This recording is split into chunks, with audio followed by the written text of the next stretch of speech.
Senator, thank you for joining us. We should point out that your wife runs a small business. I'm assuming she's shut down as much of the economy is. How is she and you surviving during this period? She started this business back in September of 1978 and was one of the businesses that would have been considered non-essential in Indiana. Got a bit of good news today, though. The governor, I think, listening to business owners across the state, will allow curbside pickup into where you can actually kind of do like restaurants have been able to. So that's a bit of good news. But I've been here roughly 10 days since I left D.C., talked to business owners, small, medium, and large across the state. Real concern about how they get back on their feet, even with the government help that we put together. And I heard the small business loan figure. Of course, that's just went live last Friday. Many are worried that that may not be enough in terms of dollars, but that we might have actual demand and supply destruction, you know, the way this whole thing has been handled across the country from an economic point of view. But when you look at everyone being focused on the disease, I think we're reaching that pivot point where that next discussion might be, yes, how do you, with everything we've learned, selectively roll the economy back? In Indiana, you've got basically three categories. You've got businesses that are lucky, that are off 10 to 20%. My company, which 3 of my 4 kids, a good young executive team run, we're off 30 to 35%. We can probably find a new break even. The tragedy is where businesses are off 50 to 100%, and many of them essential businesses.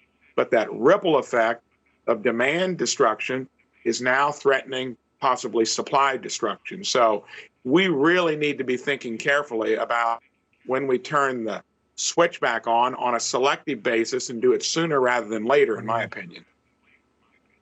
Well, Senator, the White House said has been putting this message out that if you need more money, they'll just go back to Congress. If you need it, we'll supply it. Does that give you any comfort? Well, I think on the small business component, we will do that, and we'd all feel comfortable doing it.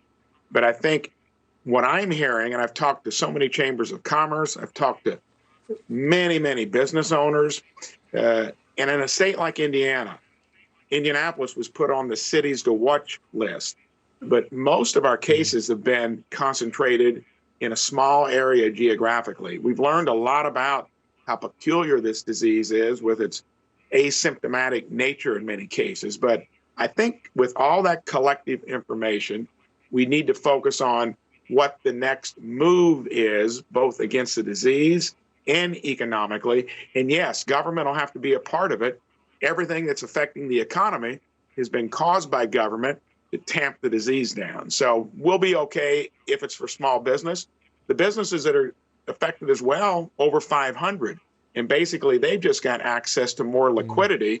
And there'll be a lot of economic damage, whether we can recover it with a quick bounce back or not. I think that's what most business owners are worried about currently. Will the curbside delivery really kind of save your wife's business? I mean, obviously, when you've shut the doors and had no customers, I mean, each passing day makes it that much more precarious. You know, I think that is going to be different for every business. The fact that she's been doing this for a long time gives you staying power. What I'm worried about are the fledgling businesses. We had one just recently that was a recent startup that couldn't make it through, decided to, you know, shut their doors here in this town. I'm from the lowest unemployment county and town in the state of Indiana. And Indiana is a big manufacturing state. We've got a lower unemployment rate going into this than surrounding states, but we're really at a point from collectively listening to business owners across the state to where they think the solution is a selective rollback, being careful, not necessarily maybe more government help.